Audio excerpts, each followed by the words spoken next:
খিদমত যদি করো জান্নাতে যাইবা, আর স্বামীর খিদমত যদি না করো জাহান্নামে যাইবা। ও আমার মা বোনেরা, বিশ্বনবী স্পষ্ট ভাবে বলে দিলেন, ফাইন্নাহু জান্নাতুকে ওয়া নারুক, ওটাই হলো তোমার জান্নাত আর ওটাই হলো তোমার জাহান্নাম।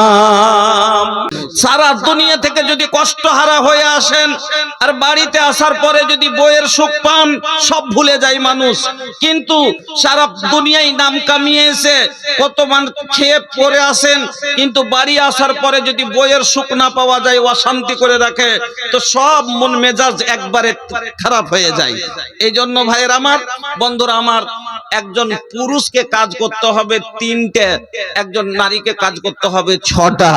একজন স্বামীর উপরে স্ত্রীর হক হলো 4টা, আর একজন স্ত্রীর উপরে তার স্বামীর হক হলো 6টা। ভালো করে মনে রাখিয়েন। তো কার বেশি হলো? স্বামীর হক বেশি হলো নাকি আপনার হক বেশি স্ত্রীর উপরে? তো মা বোন, আগে বায়ান করি যে আপনার উপরে আপনার স্বামীর কি কি হক আছে, আপনাকে কি কি করতে হবে।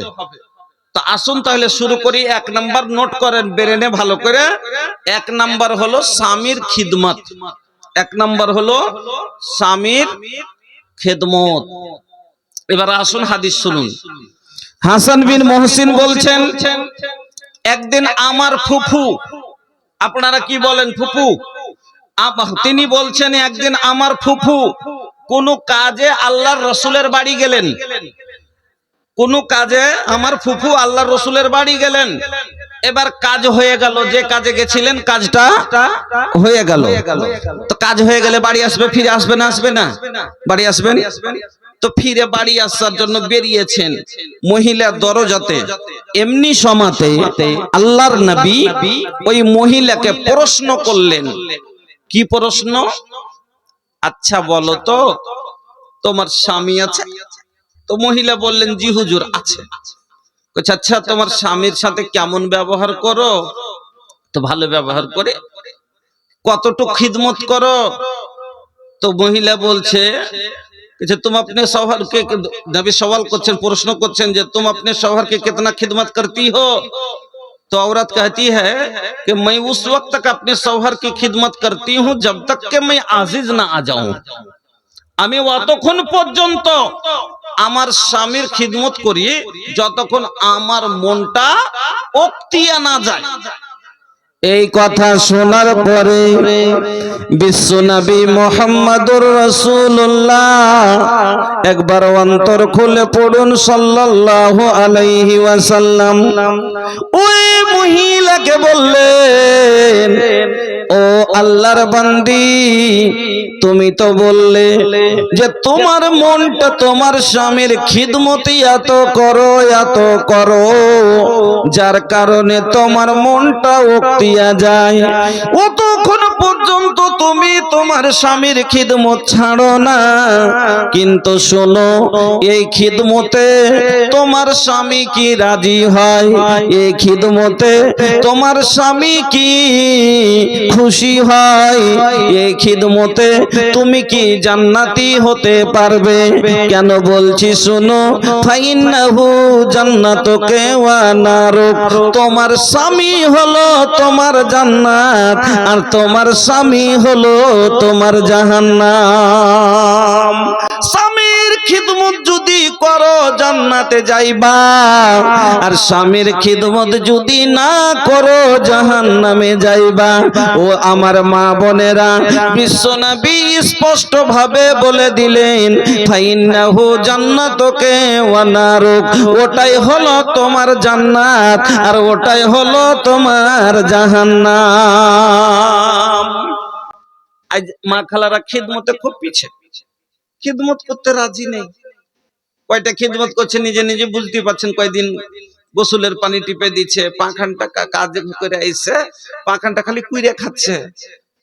তো কইছে, কালুর মা 1 লোটা পানি দাও।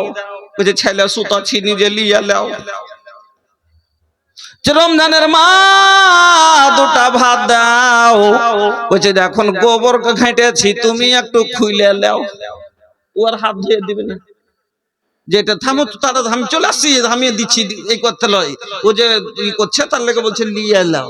হ্যাঁ, আমার মা বোনেরা ভালো করে শুনে যান, বিশ্বনবী মুহাম্মদুর রাসূলুল্লাহ সাল্লাল্লাহু আলাইহি ওয়াসাল্লাম বললেন, মহিলারা রে, তোমার স্বামী তোমাকে এমন সময় ডাক দিল, হাত্তা আলা তান্নুর, এমন কি তুমি চুলার পারে আছো, আখার গোড়াই আছো, আখার কাছে কাজ করছো, চুলার কাছে রুটি বানাচ্ছো, এমন সময়তে যদি তোমার স্বামী তোমাকে ডাক দিয়ে দেয়, ও জরিনে, ও রহিমে, ও আলতানুর, ও মর্জিনে, এখানে এসো। নবী বলছেন, তুমি যদি কই সমাতে আখার চুলার পারে থাকো, একটা রুটি খোলাই আছে, আরে হাতে তোমার আটার লই আছে, হাতের লই রেখে দে, খোলার রুটি ছেড়ে দে, রুটির জ্বললে জ্বলে যাক, স্বামীর মন জ্বলাইস না। রুটি জ্বললে জ্বলে যাক, স্বামীর মন জ্বলাইস না, ওইখানি দৌড়া। আর ই কইছে কি যে দুটা ভাত দাও, তো কইছে ছাইলা সুতাছি কইলা লাও, মাথা খারাপ। কইছে পা খান কত কইরা খাইছে রে, কইছে আইলা তো ওই পাখি দুটা ব্যথার ট্যাবলেট গেল লি আসতে পাইলা না, ওই পাখি ব্যথার ট্যাবলেট কিনে নিয়ে ঘুরিও বাড়ি, কিন্তু ও আর হাত লাগাইবে না। হাই তো ভাইজান আমার মা বোনেরা, আপনার উপরে এক নম্বর স্বামীর হক হলো অধিকার আছে খিদমত লিবে, আর আপনাকে খেদমত করতে হবে। 2 নম্বর হলো স্বামীর আনুগত্য করা, ফারমা বারদারি করা, কথা মানা। 2 নম্বর হলো হক, স্বামী যেটা বলবে সেটা মানতে হবে। 2 নম্বর স্বামীর আদেশ মানতে হবে। কেন? আমি গাড়ি কিনলাম, তো গাড়ি আমার মনের মতো চলবে, সাইটে চালালে সাইটে চলবে, 40-এ চালালে 40-এ চলবে। আমি যদি ব্রেক করি গাড়ি দাঁড়াবে, আমি যদি স্পিড বাড়াই বাড়বে, মানে আমার ইচ্ছা মতো চলবে। আমি হলাম ড্রাইভার, এই জন্য আমি হলাম ড্রাইভার, আর আমার বউ হলো গাড়ি, আমি চালাবো আর সে চলবে। এই জন্য 2 নম্বর হলো স্বামীর আনুগত্য করা, স্বামীর কথা মতো চলা। 2 নম্বরে স্বামীর আনুগত্য করতে হবে।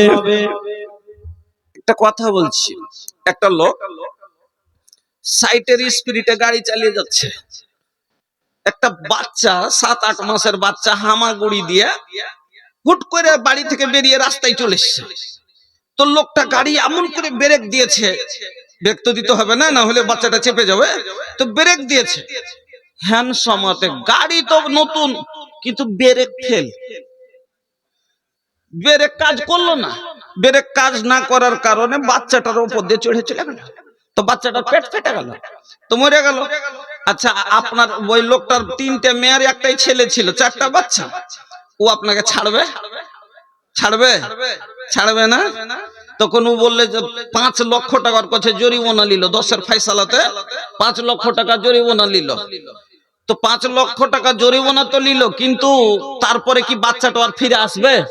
আসবে না। তো তাইলে দুটোই লোকের ক্ষতি হলো না, যে আর সন্তান চলে গেল, আর আবার 5 লক্ষ টাকা চলে গেল। কার ভুলের কারণে? ব্রেকের ভুলের কারণে।